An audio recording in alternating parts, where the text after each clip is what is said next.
Hi everyone, and welcome to another episode of the Correct My Swing podcast. This week we've got Alex Evans on. I'll let Alex introduce himself. I was going to say my name then. I had it all lined up to be formal.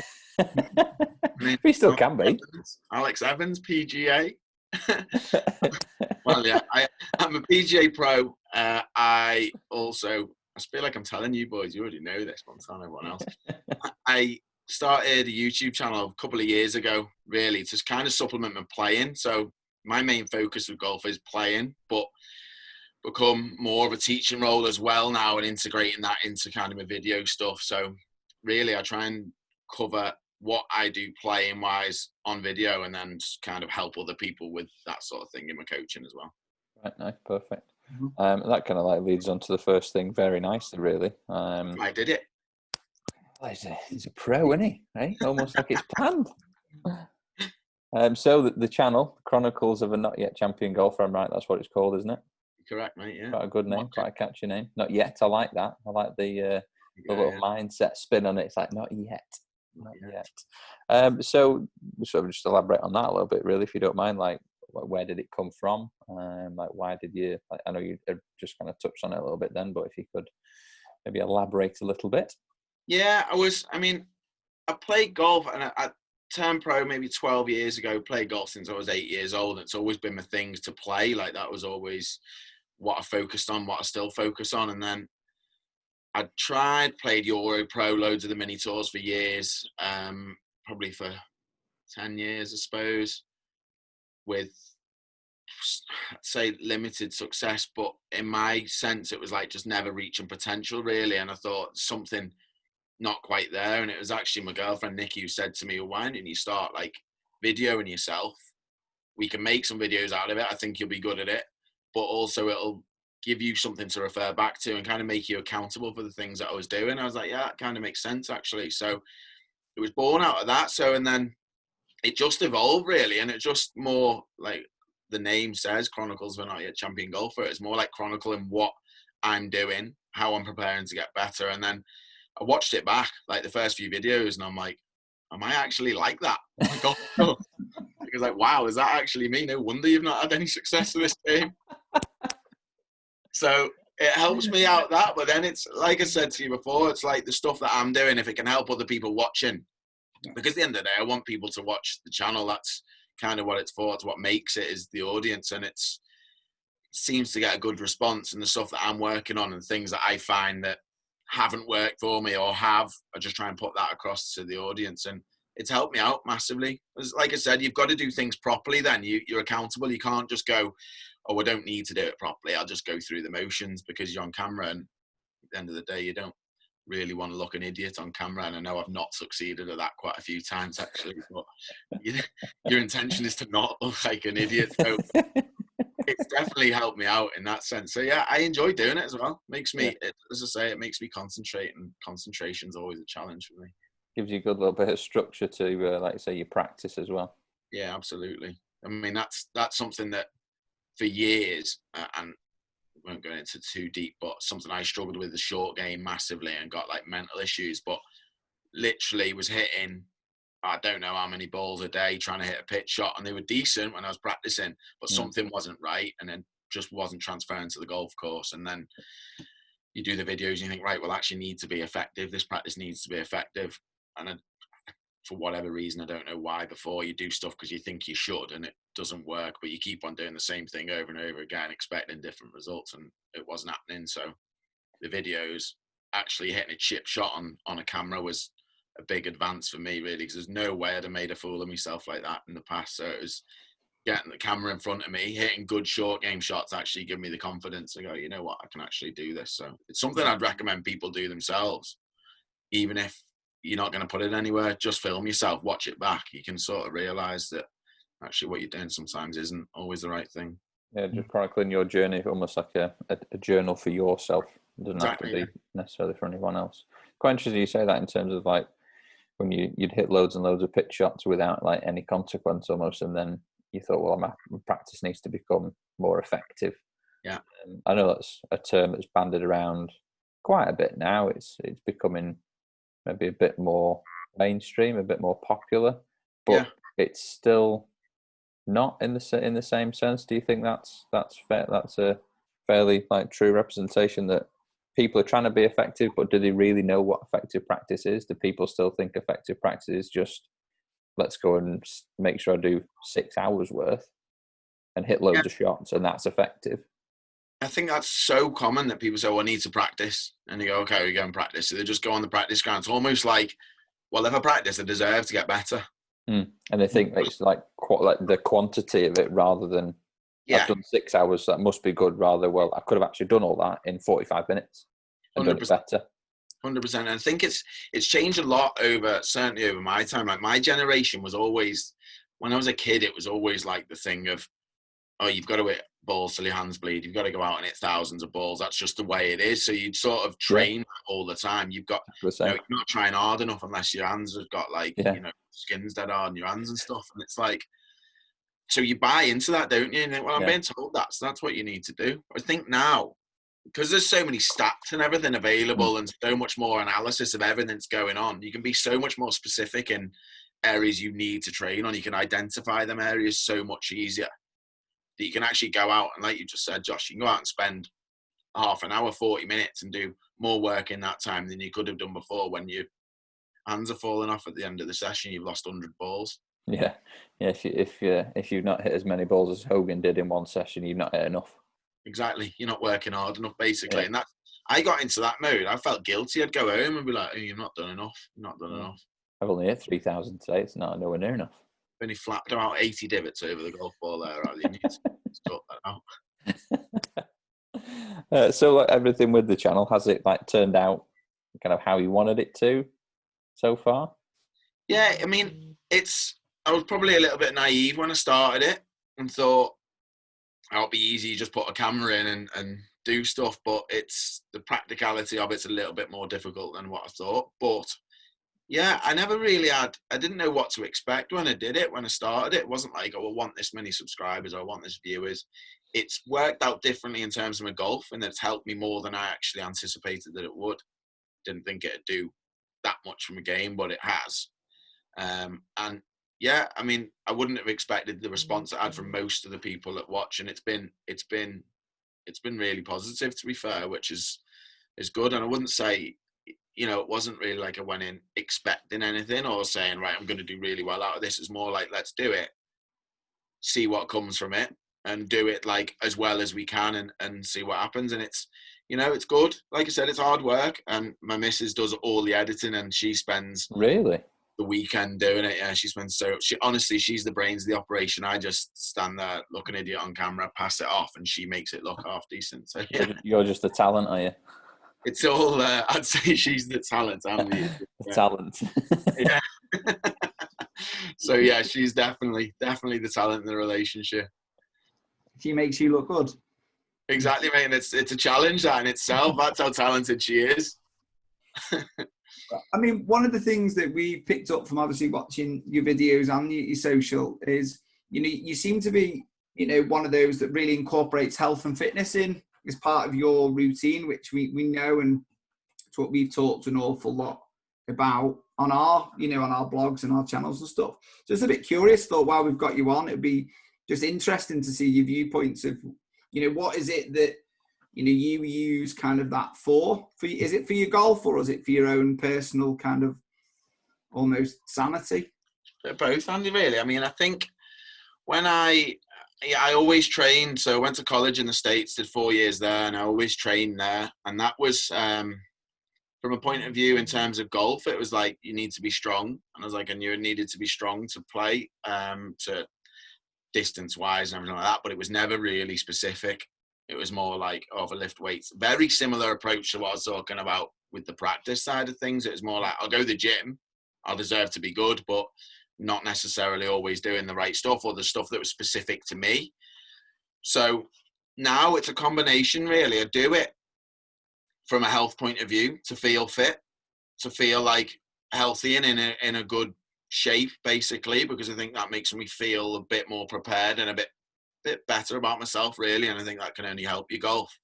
But now certainly like I'm much more specific in what I'm doing when it comes to the golf side of training. And I'm 35 now. I used to be able to just rock up on the tee and hit it when I was 18 and not really have to think about it. But, you know, I do a lot more sort of mobility stuff now, as opposed to still do the weight stuff, but alongside a lot more mobility stuff, which is what we've spoke about, and a bit more, like we've said, the stuff that's more specific to me. And, you know, like when we went through a few things, we're talking about identifying the areas that aren't as maybe as strong as they should be, and it's just building those few more specific points, but also training alongside the strength side to actually get better and feel good about myself as well. So just I'm glad I haven't ate them, because I wouldn't feel great.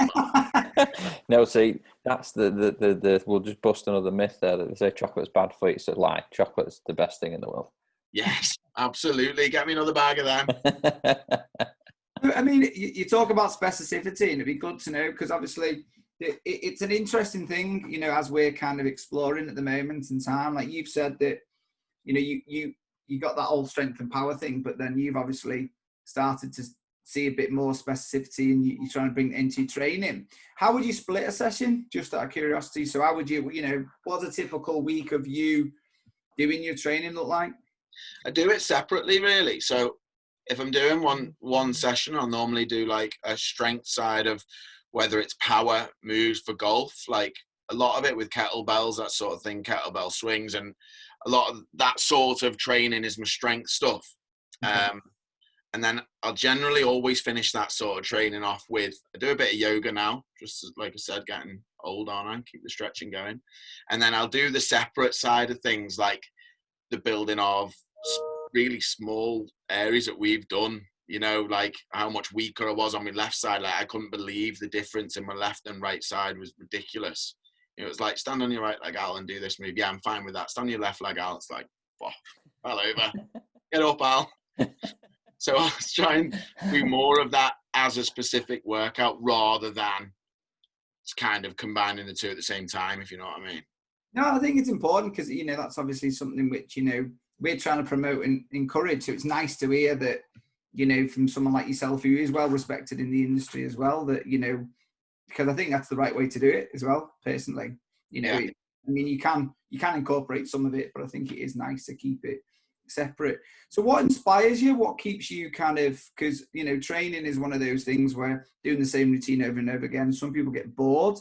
So what do you kind of go to? Where's your inspiration for your training and things? Bryson DeChambeau. Your mate Bryce. Don't get Josh started on it. You need a few more bags of mollies there, lad, eh? I know. I've got a stash downstairs. That's my tea. What are you having for tea, Al? Ben and Jerry's ice cream. Bench press and Ben and Jerry's. That's what we're doing. It's just, I just want to, I'm a little bit obsessed, and it's probably to detriment myself sometimes, as I get obsessed with certain things, and it's with the golf side of things and the training alongside it, it's improving. And I'm always kind of,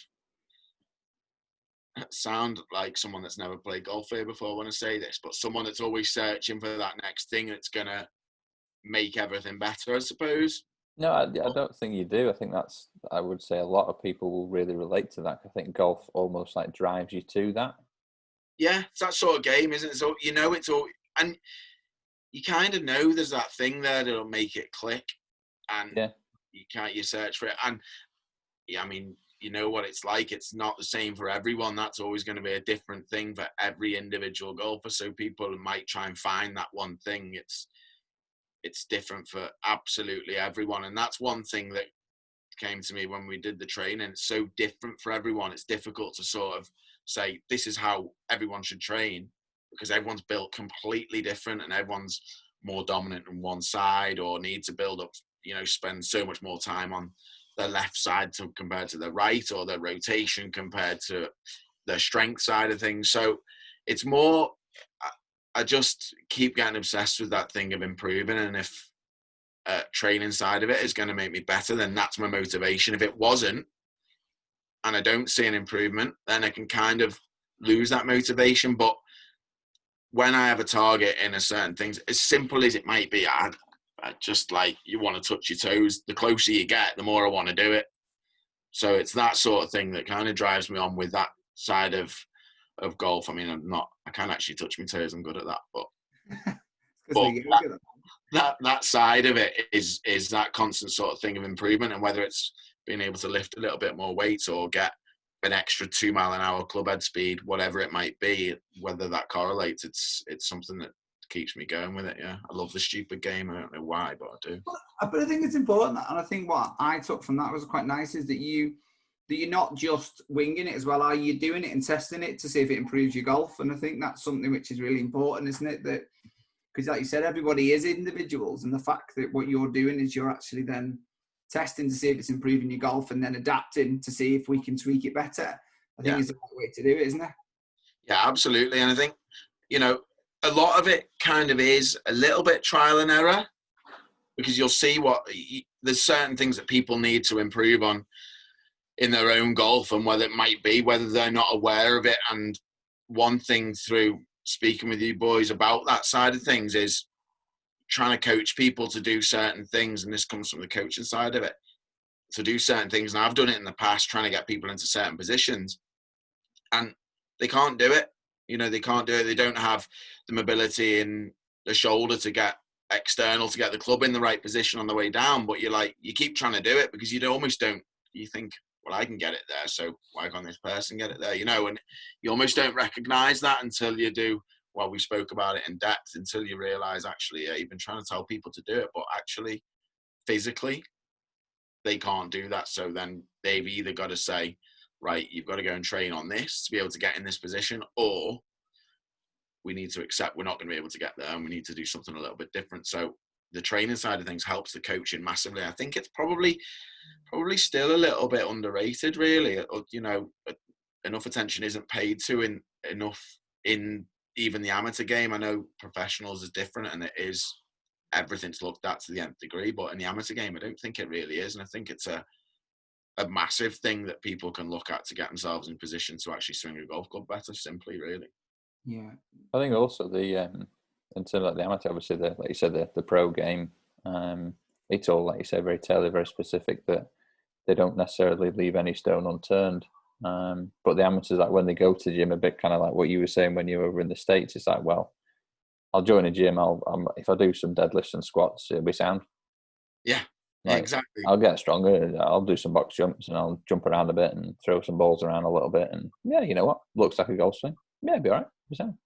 Yeah, exactly. And it is the attitude of, it certainly was my attitude. And I still, don't get me wrong, I still take some stuff that you see Rory doing or whoever does to build a bit of speed. You still take a bit of that and think, you know what, I quite like the look of that. I'll try that, see if that gives me what I'm looking for. But it's definitely not like a blueprint to say this is going to work for everyone. I think that's the one thing you've got to have sort of clear in your head, that that's not going to be specific to that person. It might work, it might not. But I think, like you were saying before, that was, it's all good being really, really strong under a deadlift, but if you can't stand on one leg, then, You can't harness that power, can you? Well, and that's the problem, isn't it? Fundamentally, golf is about shifting your weight from one leg to the other. Yeah. And if half of one of your legs can't cope with it, then you're going to be inefficient, and that's going to just change your game, and it's going to cause havoc on the course, isn't it? So I think that's the thing. The car's got 700 horsepower, it's only got 3 wheels. Yeah, but that's it. Yeah, but that's the thing. And that's a lovely, probably way of saying it, isn't it? It's like one of those things where, and this is what, and when you were saying that before, I thought, that's music to our ears, because that's something that, that is exactly what we're kind of banging away at trying to get people to understand. So, nice one for that. Always support you, boys. Always support you. But I think it was also good that your comment, I like the fact that you were saying that, you think actually your fitness is actually helping your coaching, because again, that's something which I think that, and I guess, do you find that because you're doing it as well, does that inspire other people that you're working with to go and do a bit of stuff in the gym? Yeah, I mean, certainly if, like I said before, if you get the results from it and you can sort of speak positively about the things you're doing, because the last thing people want to do, and it's the same in anything you do in life, I suppose, if you're doing things and you don't get results, it's frustrating. Mm-hmm. So I think probably the fitness side of things and being more specific is something that people could it might be the missing piece to their puzzle, whatever that might be, whether it might be to, you know, break 90, or it might be to get to single figure handicap, whatever that might be. It's probably a piece of the puzzle a lot of people haven't looked at, and it may be the last thing they look at, but it may be something that they look at and go, oh, I wish I'd done that 10 years ago. It'd have saved a lot of broken golf clubs. But it's definitely something I'm probably hadn't done in the past, and probably hadn't said to my students in the past that they need to look at that side of things, but something I'm doing more of now, definitely. Oh, that's good. Is that, like, that side of things, have you learned a lot from Paul? Or sorry, his actual name, Biff? Well, with the Biff, it's more intention with the Biff. But yeah, and this is something interesting with Paul is, you know, over the years he's struggled with injuries in the past, and a lot of them have been kind of hereditary injuries. I've forgotten how to speak. Like wrist injuries, that sort of thing that he's sorted out. But he's always said his best golf is when he's lifting heaviest weights. Like, that's when he feels strongest and when he feels he can move the club better. Other people might feel like they get too bulked up and too tight when they lift heavy weights. It's completely different for everyone. That's something probably where I thought, you know, from Paul was a side of things where I was always taught, like, well, you don't lift heavy weights for golf. You don't do it. It's completely the wrong thing to do. But for some people, it's the right stuff. And Paul's got, obviously, other things that he's really specific in the things that he does. And he has some stretches that I watch him and think, well, how on earth are you doing that? But yeah, I have learned a lot off him in the past, and it's probably, again, I've said it quite a lot since we've been on, but it's very much about being specific to your own personal needs and what you need to do. And like I said, with Paul, a lot of it is injury prevention, because he's had quite a bit of that in the past. Yeah, just looking to stretch out his career as long as he can then, really, isn't he? Exactly, yeah. Make as much money as he can. That's what it's about at that level, isn't it? So, well, you've got that body then to enjoy it, haven't you? There's no point having loads of money in the bank and your body's knackered and you can't actually go and enjoy it. Exactly, yeah. Exactly. So I think that's something that's certainly, it comes into your head more now than it did when I was in my 20s. Definitely. It was almost like, now I'll be fine. I'm never going to get old. Never going to put weight on. It's fine. No. You need to sort yourself out, Al. Saturday's all right, though. Saturdays are fine. I can eat what I want on Saturdays. Oh, yeah. Saturdays, Sundays.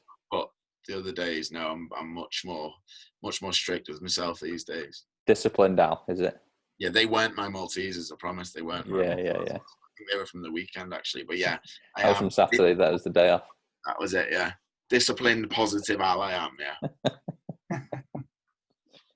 I think diet's a big thing that people don't do enough of that. Even on the golf course, don't pay enough attention. I say to people, like, what do you eat on the golf course? Oh, nothing. What do you drink? Or a Mars bar. And you're like, how can you not drink on the golf course? Like, you need, like, I just can't function unless I've had a good amount of water, you know. That's why you need a trolley, because you got a massive bottle of water in your bag. Or a caddy. Can't afford one of them, Josh. Not yet. No one will take me, mate. No one will. Hey, money talks. Exactly, yeah, exactly. Again, when no one wants it. Well, on that, actually, quite an interesting point. What do you do when you're on the course in terms of, like, food, sustenance, hydration? Do you prepare it yourself? Do you take it? Do you just buy whatever you can grab hold of in the shop? Or I just spend most of my time looking for animals on the golf course, really, and lose focus on what I'm actually trying to do. That is a good point. But no, nutrition-wise, I'll always try and take out, like, I'll always have a bag of nuts with me. Just usually, like, mixed nuts or trial mix, something like that. And then I tend not to drink, like, any sort of flavoured water or anything like that. I'm just, like, take my big bottle of water out.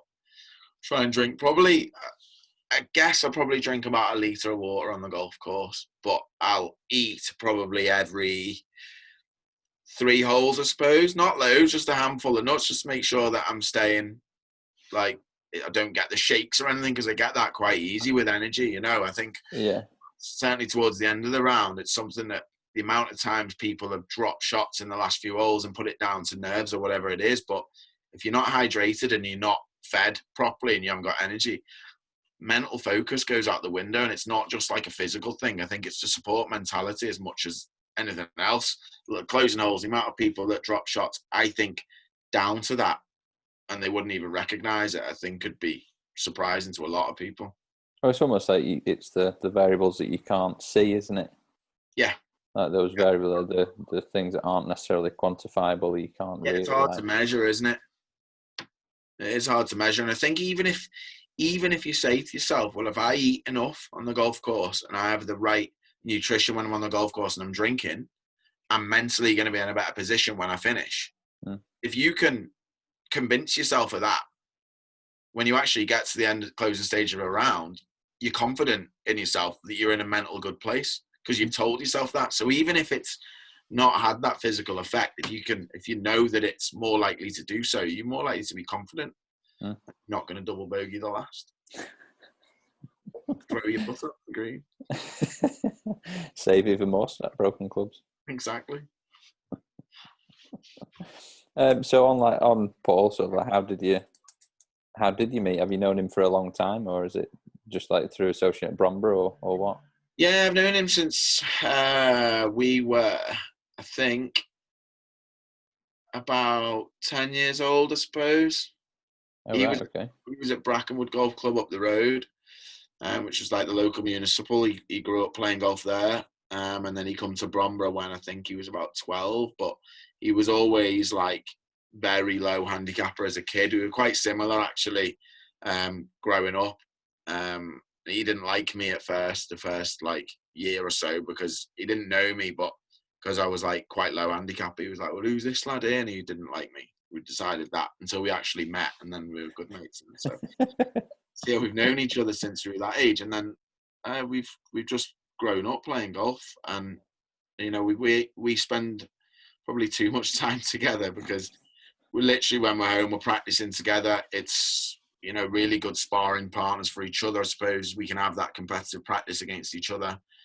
It's just his bank account looks a lot better from golf than mine does. But it's such a big help to me, the stuff that Paul does for me, because I mean he does a lot of the videos with me, and he talks about it himself about how much being on camera puts himself under more pressure than it does when he's actually playing a tournament, because he just doesn't want to lose to me on camera. Well, that's it, isn't it? There's almost there's a kind of an expectation level probably on his side, and it's like, I'm like a European Tour pro, I've won on tour. I can't be having this. Exactly. I've got a reputation to uphold for all this.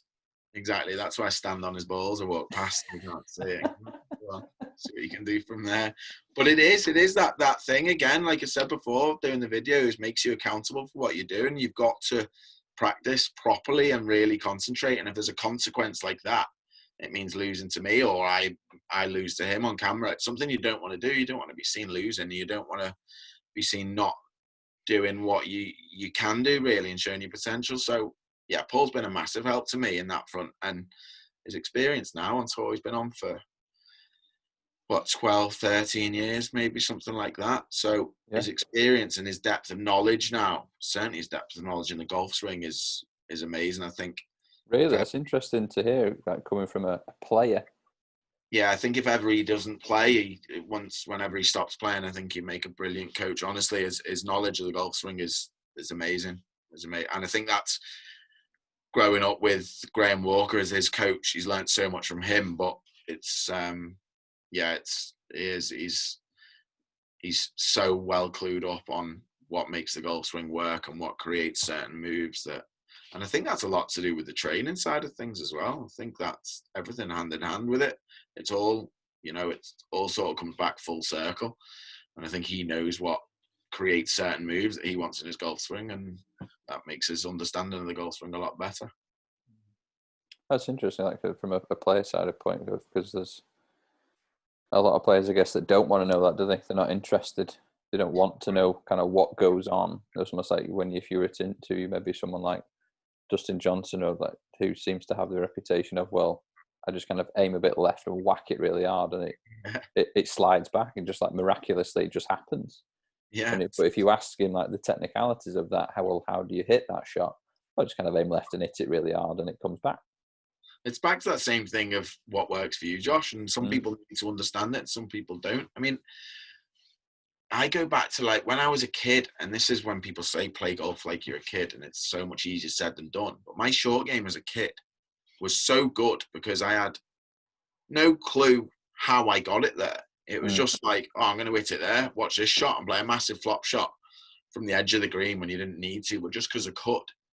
And then you grow up and you start like tinkering about and messing with technique, and then you think you know more technique stuff, so you try and integrate that in. You lose that feel, you lose that trust, and then, I mean, like me, I got like proper mental issues with my short game, and almost like you can know too much if you're that way inclined. You can definitely know too much, and you know when you're making a move that is essentially wrong, or it's going to create a duff or whatever it is. You don't trust it, and then it becomes a bit of an issue, which is what happened with me. Certainly if I don't think when I was a kid my short game technique would have been brilliant, but my short game is brilliant. At the end of the day, that's all that matters. I think some people react really well to that knowledge and some people don't. And I think you've got to adapt it and find out what works for you. So is there one thing that you've taken or that you've learned from Paul, kind of almost like watching his career evolve, and being sort of very close to it? 'Cause it's not often that someone like yourself has got a really good close mate who is a very successful European Tour player, who's won on tour, who has done what he's done. Is there one thing that you could say that you've learned the most from him, or that you could take from seeing that unfold?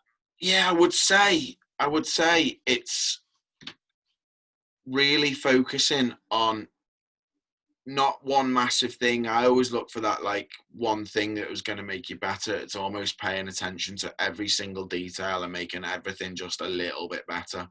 I think it's a lot easier to make your driving, make your pitching, make your iron play, make your putting just a little bit better rather than make a massive difference in one area. And that's something that Paul's done right the way through his career. And I think that's why he's got pretty much better year on year. Not because he made a massive difference or he's made a massive swing change. He just made small incremental changes to each part of his game, or small improvements. Got a little bit tighter with his dispersion, a little bit tighter with his distance control. And the measurability of the practice stats that he does. So obviously not everyone's got TrackMan, but you can certainly make your practice measurable, set out targets, give yourself certain misses, put cones around them, and then record how you've done, because Paul does that with all his practice. He knows what his high scores are. When he goes out, he knows what score he's trying to beat, puts himself under pressure and make them some sort of consequence if you don't do it. I think that's probably the biggest thing in terms of how you practice. Because I honestly, and I'll say this, I always thought Paul didn't do enough. Always thought he doesn't practice enough. Until you understand actually what we spoke about before, the practice he does is so effective. He'll go out, do it, like I said, he's got the TrackMan, so he'll do a pitching challenge, a 10-shot challenge. He'll get a score of 93 or whatever it is and go, right, that's good, and goes in. It's been out there for 20 minutes. But why would he do, and why would he need to stand there and beat balls when he knows that's better than he's done before, and he goes in? And I was always like, well, he should stand there and hit more balls. Well, you hit more balls until you get worse, and you go home not very happy, do you? So I think that's one thing, is don't be afraid to say, this is what my target is in the practice. If that takes you 2 hours to do, then great. And if it takes you 10 minutes, then even better. I suppose also on that side of things, well, it's the organisation, the preparation of your practice. Of you clearly knows what the structure is going to be for that session, and it's not time driven; it's very task driven. 100%, Josh. Yeah, very much task driven. And it will change time wise, but I think you've just hit the nail on the head. Then just make it task driven and have your goal that you want to get out of that session. And once you've got that goal, then you're done. Just leave. Yeah, you don't even need to stay there. Yeah, exactly. So many people will stand there and just grind because they think they need to. I've done that, and it just doesn't have any effect. If anything, it can have a negative effect. Yeah. It's easy to slip into, isn't it now? Especially you see overall, you've got to be hitting these billions of balls to do it, and Exactly. it's just not the case. No, it's not. I think that attitude's changed a lot, hasn't it? I think that also takes excuses away from those that aren't pro, that have also got full-time. Like you say, you can make practice, if you make it time efficient and very effective and understand what you're going into practice, you can improve without, you can make those improvements, can't you? So I think, that's the big thing I've taken from listening to you, is that, look, if you can be time efficient with your training, if you're specific, and you can be, you can be time efficient with your practice, can't you? And if, again, you're task oriented and specific of going in with what you want to achieve and go and achieve it, and then you can go and have a cup of tea. Even more so, Andy, even more so with amateurs or people working full time and everything, time's a real premium. It's valuable. So exactly what you've just said, then if you've only got 20 minutes to train in the morning or 20 minutes after work before you've got to feed the kids or whatever it might be, you've got to make it that be really effective, and exactly what you've just said, then you can do it. You don't need to say, I need 3 hours to go train or I need 3 hours to go practice. You can do it on a lesser time scale. You've got professionals, like you just said there, who are European tour players who are doing it. Then, it actually, for the guys at home, like saying, who are trying to sneak out after feeding the kids or whatever and before it goes dark, it's possible, isn't it? If they use the time effectively and efficiently. Yeah.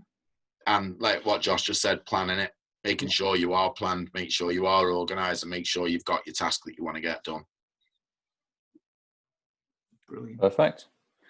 Well, thank you very much for that, Hal. Where can everybody find you? Although, I mean, you're a big YouTube sensation, megastar now, so everyone knows exactly where you are and all your tags and handles. But as it's you, go on. Where can they find you? Alex Evans Golf on everything, really. So YouTube, Instagram, Twitter, Facebook. I'm on TikTok now. I've got like 8 followers on TikTok. Oh, you're going to explode onto TikTok as well. 8 followers, yeah. Pretty big time on TikTok these days. Watch this space. Yeah, pretty big time on there. So yeah, pretty much everywhere. Perfect. Lovely. Thank you very much. Thank you very much, Alex. Cheers, Andy. Yes. Good to see you, boys.